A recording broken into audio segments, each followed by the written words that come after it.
Tako kot smo za stres dovzetni ljudje, ni pri živalih nič drugače. Kljub temu, da so domače živali varno zaprte v notranjosti stanovanj ali hiš, pa jim nenadni zunanji glasni poki povzročajo stres. Vsako leto v tem času v mariborskem zavetišču sprejmejo več živali. Zaradi hrupa namreč velikokrat pobegnejo od doma. To niso naravni zvoki za živali in seveda to, ko so taki močni zvoki, to predstavlja ekstremen stres za živali. Seveda nekateri zbežijo, nekateri se skrijejo v ta zadnji kotiček v stanovanju. Ljudje imajo razne komplikacije. Psi recimo nočejo iti na sprehod, niti slučajno ne. Če ga že nekako spraviš na sprehod, nočejo lulati, nočejo kakati, samo silijo, da grejo čim prej spet nazaj. Na mestu je apel, da če že uporabljate pirotehniko, da to počnete med prazniki takrat, ko je to zakonsko dovoljeno. V zavetišču za živali se trenutno lahko pohvalijo stalnim gretjem v nekaterih boksih, imajo pa tudi veliko odej. V času, ko so temperature res nizke, zaprejo lopute, tako da so živali zagotovo na toplem. Kljub temu pozivajo ljudi, da pomagajo, kolikor lahko.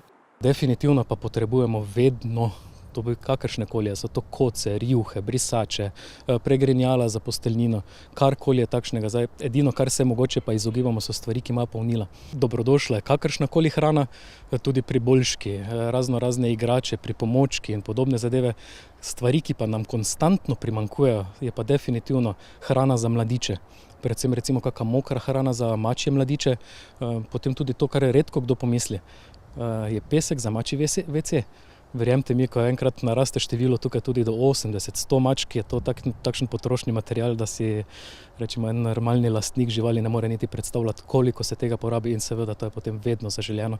V zavetišču je trenutno rekordno nizko število živali, 16 psov in okoli 40 mačk. Posvojitve živali so možne vse leto. Je potrebno priti k nam, se kot eno najprej sploh pogovoriti z oskrbnikom, da vidimo, kakšne imate pogoje, ste primerni, ali ste aktivni, malo bolj lene narave. Seveda teme primerno lahko potem tudi priporočamo katerega psa. Potem, ko se enkrat recimo odločimo, v redu, ta bi pa mora biti bil za nas, zahtevamo, da ljudje pridejo večkrat sem in se s psom tudi spoznavajo. Pomembno je namreč, da se ljudje povežemo z živaljo in obratno, da spoznamo karakter, da se začnemo zavedati, da skrb za žival pomeni odgovornost, saj gre za to, da je z nami 10 do 15 let.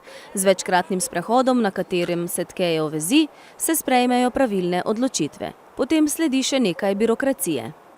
Se izpolni tudi en vprašalnik, seveda za prepis lastništva, podpiše se pogodba in pa v primeru psa recimo plačilo 54,90 €, za muco je 42,70 €.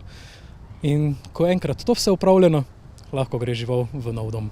Žal pa se vedno nekateri sprašujejo, zakaj bi morali zavetišču plačati, da odpeljemo žival, če jim s tem na nek način tudi pomagamo.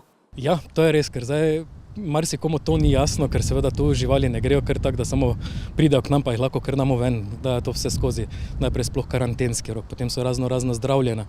In seveda v to ceno je predvsem šteto tudi zraven cepljenje proti kužnim boleznim, pri psih recimo tudi cepljenje proti steklini, mikročipiranje, evropski potni list dobijo zraven, muce recimo so sterilizirane, mačaki kastrirani, tudi psice so sterilizirane.